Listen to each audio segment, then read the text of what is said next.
বাচ্চাদের স্কুলের টিফিনে কিংবা সকালের নাস্তায় আটার গুলা ফুটন্ত গরম পানিতে দিয়ে স্পেশাল নাস্তা বানিয়ে নিতে পারবে। এখন থেকে তেল ছাড়াই পানিতে সেদ্ধ করে নাস্তা খাবো আমরা, তাও আবার তুলতুলে নরম এমন নাস্তা হতেই পারে না। এই নাস্তা বানিয়ে ফ্রোজেন করে রাখবেন, এক সপ্তাহের নাস্তা চলে যাবে আপনার বাসার।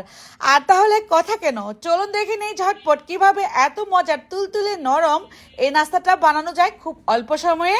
এর জন্য আমি 2 কাপ পরিমাণ আটা নিয়ে নিচ্ছি, চাইলে কিন্তু এই জায়গায় ময়দাটাও ব্যবহার করতে পারেন। লবণ দিয়ে দিচ্ছি স্বাদ অনুযায়ী, 1 টেবিল চামচ পরিমাণ চিনি দিয়ে দিচ্ছি, ইস্ট দিয়ে দিব। এই নাস্তার নায়িকা হলো ইস্ট। এই ইস্ট ছাড়া কিন্তু আপনার নাস্তা তুলতুলে নরম হবে না, পানিতেও ফুটাতে পারবেন না। 2 কাপ পরিমাণ আটা বা ময়দার জন্য 2 চা চামচ পরিমাণ ইস্ট ব্যবহার করলাম। এবার বলবো উপরে দেওয়া নাম্বারে আপনারা কিন্তু চাইলে এই নায়িকাকে আপনারা অর্ডার করতে পারেন। এই ইস্টটা একদমই পারফেক্ট ইস্ট। ইস্টের সাথে কিন্তু এই মাখনটাও অর্ডার করতে পারেন আপনারা। এই মাখন আমি নিজেই তৈরি করি, দেশি গরুর দুধের সরের ক্রিম থেকে তৈরি হয় মাখন। এখানে হাফ কেজি করে বাটি আছে, আমি বাটিতে তৈরি করে রেখেছি, তারপর বয়মে ভরে নিব। এই মাখনের স্বাদ সেই রকম, যারা যারা নিয়েছেন তারা তো জানেন অনেক গুণ আছে এই মাখনের মধ্যে। এখন আমি 1 টেবিল চামচ পরিমাণ মাখন দিয়ে খুব ভালোভাবে মিশিয়ে অল্প অল্প কুসুম গরম পানি দিয়ে ডো তৈরি করে নিচ্ছি।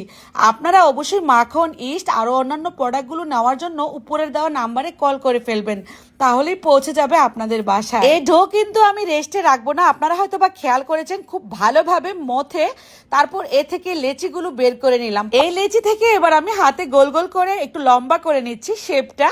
এভাবে শেপ দিচ্ছি, চাইলে কিন্তু আপনারা গোল গোল করেও শেপ দিতে পারেন আপনার পছন্দ মতো।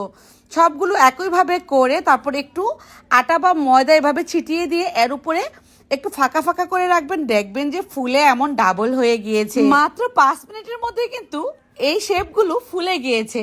এখন আমি পানি গরম বসিয়ে দিয়েছিলাম, টকবক করে ফুটতে শুরু করেছে। এই ফুটন্ত গরম পানিতে আমি এই আটার শেপগুলো দিয়ে দিচ্ছি। খেয়াল করুন, আমি কিন্তু 30 সেকেন্ড পর উল্টিয়ে দিচ্ছি। 1 মিনিটের মতো আমি এপিট ওপিট করে সেদ্ধ করে নিলাম। এখন একটা প্যানের মধ্যে নিয়ে নিচ্ছি, হালকা ঠান্ডা হলেই এবার ছেঁকে নেব। আমি মাখন দিয়ে দেবো একটু ব্রাশ করে। এখন বলবো যারা মাখন দিয়ে এটা ছেঁকে খেতে চান তারা কিন্তু মাখন দিয়ে খেতে পারবেন, এটা টেস্ট অনেক বেশি আসবে। আর যারা তেল দিয়ে খেতে চান সেক্ষেত্রে হালকা অল্প পরিমাণ তেল দিয়ে ছেঁকে নিলেই হয়ে যাবে। যেহেতু সেদ্ধ করেই নিয়েছি সেক্ষেত্রে কিন্তু সম্পূর্ণটা হয়েই গিয়েছে, এখন শুধু ছেঁকে নেওয়ার পালা। সুন্দর একটা সোনালী বর্ণের কালার চলে আসলেই নামিয়ে নিচ্ছি। সেদ্ধ করা এই শেপগুলোকে আপনারা চাইলে ঠান্ডা হলে নরমাল ফ্রিজে ফ্রোজেন করতে পারেন। কতটা তুলতুলে নরম হয়েছে দেখে নিশ্চয়ই বুঝে গিয়েছেন।